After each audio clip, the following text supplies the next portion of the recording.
हाय दोस्त, कैसे हो? उम्मीद करते हैं कि अच्छे होंगे और आशा नहीं भरोसे के साथ कह सकते हैं कि बहुत ही अच्छे होंगे।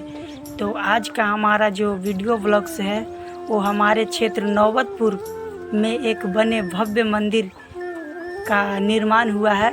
उसी का हम आज दर्शन आप लोगों को कराएंगे।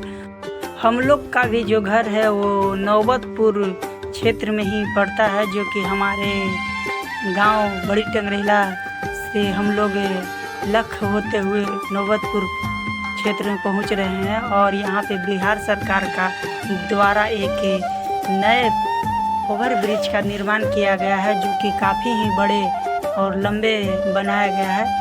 उसी रास्ते से हम लोग गुजर कर अपने धार्मिक स्थल पे पहुँचेंगे और वहाँ का जो न्यू मंदिर का निर्माण हुआ है उस भव्य मंदिर को आप लोगों को दिखाएंगे।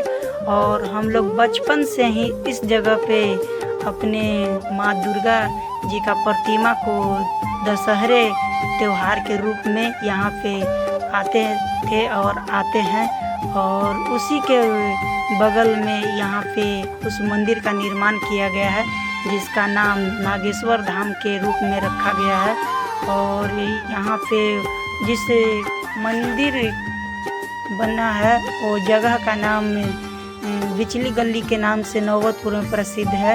और वही गली के माध्यम से हम लोग अभी आगे की ओर बढ़ते जा रहे हैं। और यहाँ पे लोग दशहरे में माँ दुर्गा जी की प्रतिमा को देखने के लिए आते हैं और दशहरे के रूप में मनाते हैं। यहाँ पे गांव और दूर दूर से लोग इस चीज़ को देखने के लिए आते हैं और अपने धार्मिक स्थल, अपने त्यौहार को बड़े ही धूमधाम से मनाते हैं। और इस कार्य को नौबतपुर के नगरवासियों द्वारा बड़ा धूमधाम से मनाया जाता है और संपन्न किया जाता है। तो देख सकते हैं कि हम पहुंच गए हैं वही नागेश्वर धाम मंदिर, जहां पे हम आने की जिक्र कर रहे थे। और वहां का ये जो है गेट है, तो चलिए अब इसके अंदर चलते हैं और अंदर की चीज़ को हम दिखाते हैं कि किस तरह से नौबतपुर के नगरवासियों ने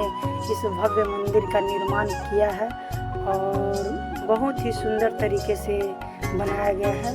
तो सबसे पहले हमारे पास जो प्रतिमा देखने को मिल रहा है वो प्रतिमा हमारे नरसिम्हा भगवान की प्रतिमा का झलक हो रहा है। और ये जो नरसिम्हा भगवान है वो विष्णु जी का अवतार है। इन्होंने हिरण्यकशिपु नामक एक राक्षस की वध करने के लिए इन्होंने ये नरसिम्हा का अवतार लेकर उनका वध किया था। और इसी के माध्यम से हम अगले चीज़ को दिखाते हैं, जो कि यहाँ का सौंदर्य किस तरह से बनाया गया है। इस जगह पे आने के बाद में आपको इतना खुशी महसूस होगा कि आप कुछ कह नहीं पाइएगा, क्योंकि इस मंदिर के निर्माण के समय इसका इतना खूबसूरती का ध्यान रखा गया है कि लोग देख देख कर इस चीज़ को दंग हो जा रहे हैं कि इस मंदिर का निर्माण किस भव्य रूप से किया गया है। तो आप भी आइए और पटना के नौबतपुर के बिचली गली में आकर इस भव्य मंदिर का दर्शन कीजिए और भगवान की चरणों में अपना सर झुकाइए। और यहाँ के लोगों को मानना है कि यहाँ पे आने के बाद में जो आपकी मन्नतें हैं वो पूरी हो जाती है। और अपने दुख को यहाँ पे छोड़ कर जाइए और सुख कर लेकर जाइए। हम भी यहाँ पे आए हैं और हमारी भी कुछ मन्नतें हैं जो भगवान के सामने अर्पण करेंगे और भगवान से मांग कर जाएंगे। अभी का जो महीना चल रहा है वो सितंबर महीना है और अगले महीने अक्टूबर चढ़ेगा, जिसमें दशहरे को मनाया जाता है और बड़े ही लोग धूमधाम से मनाते हैं। उसका भी तैयारी बगल में चल रहा है। यहाँ पे आए हुए भक्तों को पूजा करने के लिए बहुत ही उत्तम प्रबंध किया गया है। और यहाँ पे बहुत ही दूर दूर से लोग आते हैं और पूजा करके जाते हैं। तो हमने बोला था कि यहाँ पे कई भगवान की प्रतिमा लगा हुआ है, तो आइए और चलते हैं ऊपर की ओर। और देख लीजिए, ये ऊपर जाने की मुख्य द्वार है। यहाँ पे लोग ऊपर चढ़ने का प्रवेश द्वार बनाया गया है और ये फर्स्ट फ्लोर है।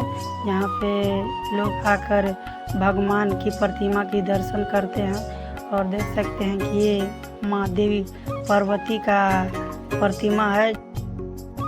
हमारे साथ घूमने के लिए हमारे दोस्त साथ में आए हैं और हम दोनों यहाँ पे मंदिर का दर्शन करने के लिए आए हुए हैं। देख सकते हैं कि हमारे साथी ऊपर की ओर आगे बढ़ते हुए जा रहा है और यहाँ पे आने के बाद में आपको सबसे पहली प्रतिमा जो है माँ पार्वती जी की प्रतिमा मिलेगा। और देख सकते हैं कि इस मंदिर की सुंदरता को बहुत ही अच्छे तरीके से निखारा गया है और यहाँ के आने के बाद में इस मंदिर के बारे में जितना जानोगे उससे कहीं ज़्यादा इसके बारे में यहाँ आने के बाद में पता लगेगा कि यहाँ का जो सौंदर्य है, यहाँ का जो खूबसूरती है, कितना बहुत अच्छे तरीके से निखारा गया है। हमारे तरफ से हमारे नौबतपुर नगर वासियों को बहुत बहुत धन्यवाद, जो कि यहाँ पे बहुत ही बड़े और भव्य मंदिर का निर्माण करवाया है और यहाँ का अपना गौरव बनाया है।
यहाँ देख सकते हैं कि माता पार्वती के प्रतिमा के साथ साथ भगवान शंकर जी के बसहा बैल का भी प्रतिमा का स्थापना किया गया है और बहुत ही सुंदरता और प्रभावशाली प्रतिमा का स्थापना किया गया है, जिससे इस मंदिर की खूबसूरती को और ही आनंदित करने और आकर्षित करने का काम करता है।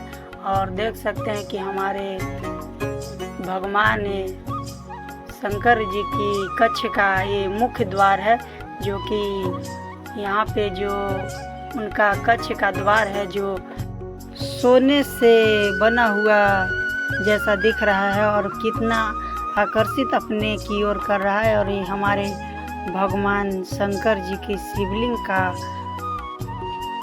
स्थापना है और यहाँ पे आने के बाद में, इस कक्ष में आने के बाद में और ही शांति महसूस होता है और जीवन का जो सुख शांति है वो यहाँ पे आने के बाद में महसूस होता है कि किस तरह से जीवन का जो शांति होता है वो नज़र आता है। इनके अलावा इसी कक्ष में भगवान गणेश जी का और विश्वकर्मा जी का भी प्रतिमा का स्थापना किया गया है।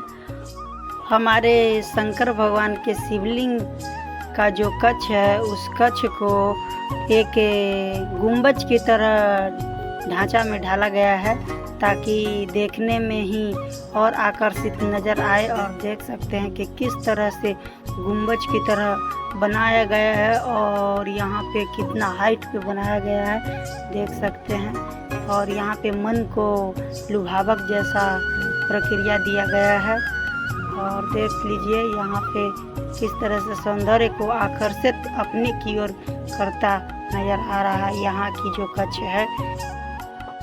उन प्रतिमा के अलावा यहाँ पे हमारे कृष्णा और राधे जी का भी प्रतिमा का स्थापना किया गया है, जो कि इन लोगों की प्रतिमा की वजह से इन भव्य मंदिर और यहाँ की सुंदरता को और निखार में लाने की काम करता है। और देख सकते हैं कि इनका भी जो महल दिया गया है वो सोने की बनी हुई महल में इन लोगों का प्रतिमा का स्थापना किया गया है और इनका सौंदर्य ही दिल को जीत लिया है। और यहाँ आने के बाद में हम लोगों को बहुत ही खुशी महसूस हुआ और आप लोगों को भी यहाँ जो मंदिर है, भव्य मंदिर, उनका दर्शन कराया। और अब हम लोग है जो इन मंदिर की दर्शन करके वापस घर की ओर लौटते हैं।